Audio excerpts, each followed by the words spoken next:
Një zbulim që sfidon historinë. Tuneli i nëndeshëm etrusk që lidh Viterbon me Romën. Element të trashëgimisë etruske dhe ndërtimet e mëvonshme. Autor Kolmarku.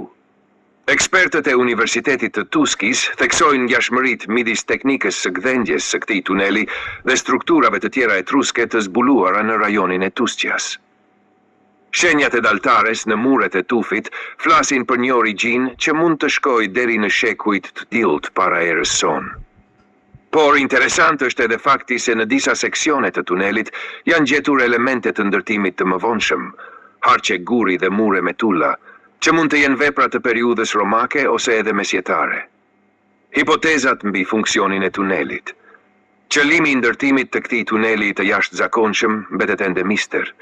Disa arkeologë mendojnë për një iter secretum, një rrugë e fshehtë diplomatike ose ushtarake midis qyteteve të rëndësishme të Etrurisë dhe Romës, e përdorur nga mesazherët perandorak ose tregtarët për transport të sigurt. Historianët lokal kanë hedhur gjithashtu hipotezën që tuneli të ketë shërbyer për lëvizjen e fshehtë të përfaqësuesve të selisë së shenjtë në mesjet, në kohën kur Viterbo ishte një qendër papnore shumë e rëndësishme. Ky zbulim duket se i jep jetë legjendave të vjetra për ekzistencën e rrugëve të nëndeshme që lidhin Viterbon me Romën. Rrëfenja që deri më tani janë konsideruar vetëm pjesë e folklorit, përfshirë edhe të ashtu quajturin Ho. Passaggio dei Papi deri në bazilikën e Shëmpjetrit. Rëndësia arkeologjike dhe perspektivat e ardhshme. Përveç rëndësisë së saj historike dhe kulturore, kjo strukturë mund të jetë një ndër veprat nëntoksore më të gjata të ndërtuara ndonjëherë në Italinë para-romake dhe romake. Nëse konfirmohet zgjatja e saj deri në Romë, rreth 80 kilometër, ajo do të përbënte një vepër unike inxhinierike dhe arkeologjike për kohën. Autoritetet tashmë kanë vendosur mbrojtjen e hyrjes në Viterbo dhe kanë nisur planifikimin për një mision të zgjeruar shkencor me pjesëmarrjen e Universitetit të Tuskis dhe institucioneve të Romës. Në fazën e parë do të përdoren teknologji gjeoradari për të ndjekur gjithë gjatësinë e mundshme të tunelit dhe për të identifikuar dalje të tjera të mundshme. Tuneli etrusk midis Viterbos dhe Romës. Një zbulim që rishkruan historinë antike të Tusqjas. Më mërë prill 2025, gjatë punimeve në nëntokën e qendrës historike të Viterbos, tekniket lokale hasën në hyrje në një galerie të panjohur më parë. Struktura që rezulton të jetë skalitur në tufin vulkanik të tipit lokal, u konfirmua menjëherë nga Suprintendenza Arkeologjika dhe u përfshi në një projekt të përbashkët kërkimor me Universitetin e Tuskisë. Ky tunel i gjatë nëndeshëm është zbuluar rishtazi në qytetin e Viterbos, i cili sipas analizave paraprake mund të shtrihet deri në periferi të Romës. Ky zbulim i jashtëzakonshëm me tipare ndërtimore etruske dhe element strukturor të periudhave më të vona mund të përfaqësojë një rrugë të lashtë strategjike dhe diplomatike që lidhe qendrat kryesore të Etrurisë me kryeqytetin antik dhe mesjetar. 2. Përshkrimi dhe përmasat e tunelit. Tuneli përshkruan një drejtim juglindor me gjas në linjë të drejtë drejt Romës. Ai është rreth 3 metra i lartë dhe 2 metra i gjerë, me mure të ruajtura në mënyrë të jashtëzakonshme. Figura, pamje e brendshme e tunelit me mure të skalitura në tuf. Burimi, dokumentimi speleologjik i Universitetit të Tuskisë. Sipas analizave me telekamera, galeria kalon zonën e sutrit dhe mund të arrijë në prima porta, periferia veriore e Romës. Në total përllogaritet një shtrirje prej më shumë se 18 kilometrë. Dëshmi etruske dhe struktura të mëvonshme. Tuneli shfaq shenja të qarta të daltares manuale, karakteristike e punimeve etruske në Tusqja. Megjithatë, në disa seksione janë zbuluar përforcime me mure tulle dhe harqe guri, të cilat sugjerojnë ndërhyrje gjatë periudhës romake apo mesjetare. Figura. Seksioni tunelit me muraturë të mëvonshme, ilustrim nga speleologët. 4. Hipotezat mbi funksionin e tunelit. Studiuesit po shqyrtojnë disa hipoteza. Funksion strategjik ushtarak etrusk, si në rastin e tuneleve të Vejos, përdorim diplomatik mesjetar, si rrugë e fshehtë për komunikime papnore, gjatë kohës kur Viterbo ishte seli papnore në Sheksi, Krepamma. Tunel konsular para-romak, si pjesë e një rrugë nëndeshme që nuk figuron në itinerarët zyrtar. Pinc, midis legjendës dhe realitetit.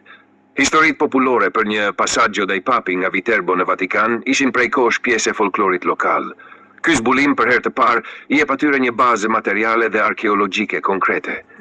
Distanca në vija ajrore Viterbo-Roma është 65 km, ndërsa në rrugë automobilistike është 800 km.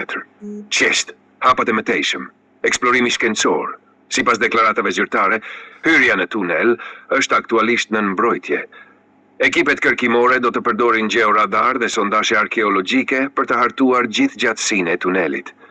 Pritet gjithashtu një bashkëpunim me autoritetet romake për të zbuluar daljen e mundshme në zonën e Parco di Veio.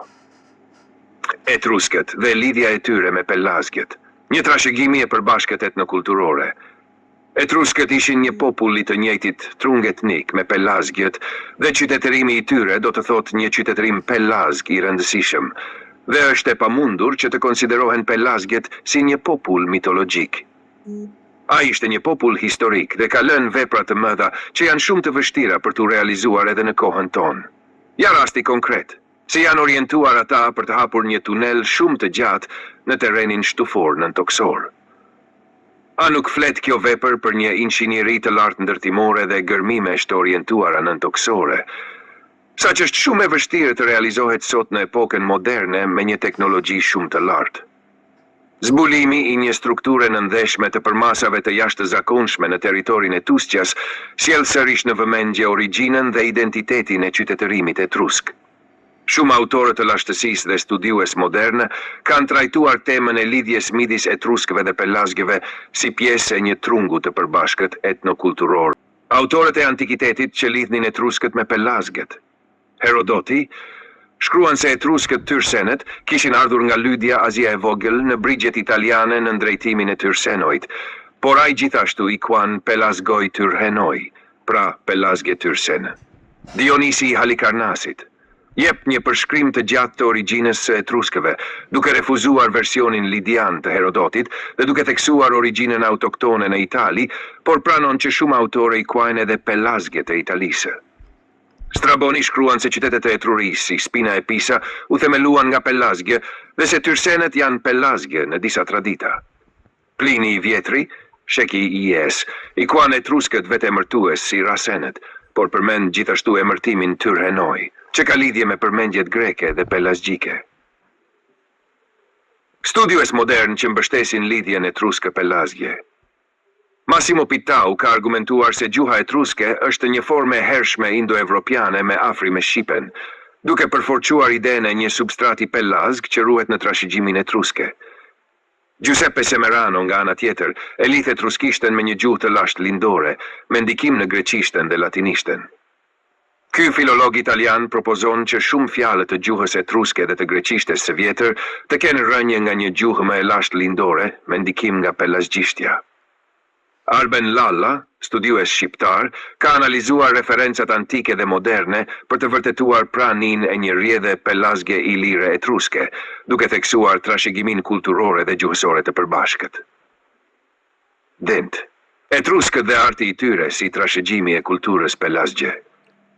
Artet etruske, sidomos në fresket e varreve, skulpturat funerare dhe objektet e bronzit, tregojnë një zhvillim të hershëm dhe të pavarur artistik që lidhet me simbolet e mesdheut të lashtë, shumë prej të cilave gjenden në artin minoik, Mykenas dhe Trak. Ulpiano Cecco, arkeolog italian, e përshkruan kulturën etruske si një paskyre e trashëgjimisë pellazge të mesdheut qendror, me risi lokale dhe ndikime egjiane të mëvonshme. Rëndësia arkeologjike dhe perspektivat e ardhshme. Përveç rëndësisë së saj historike dhe kulturore, kjo strukturë mund të jetë një ndër veprat nëntoksore më të gjata të ndërtuara ndonjëherë në Italinë para romake dhe romake. Nëse konfirmohet zgjatja e saj deri në Rom rreth 18 kilometër, ajo do të përbënte një vepër unike inxhinierike dhe arkeologjike për kohën.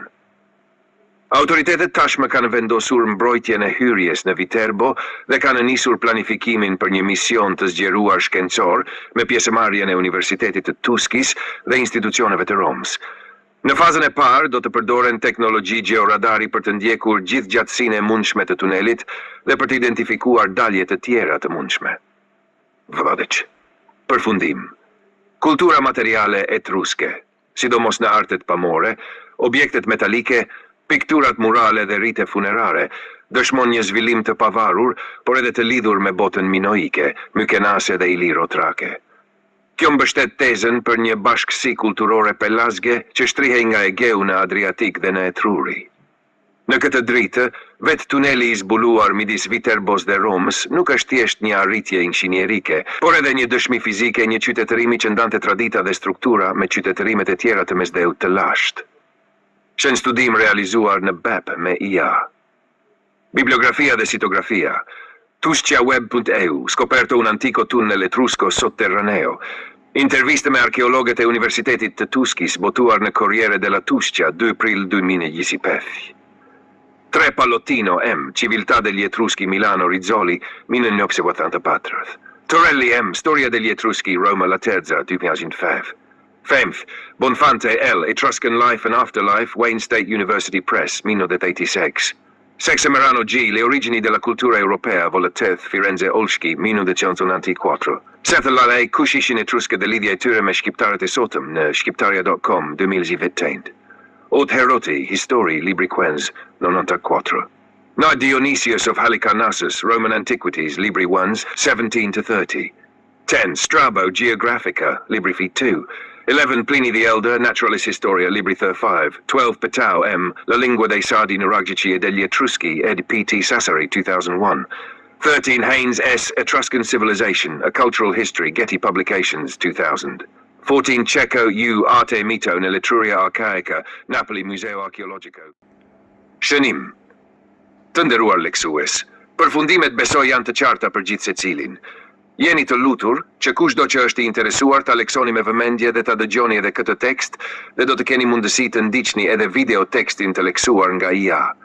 Ju kërkojmë ndjese për disa leksime fjalësh, datash apo vitesh që IA ka vështirësi t'i perceptoj IA.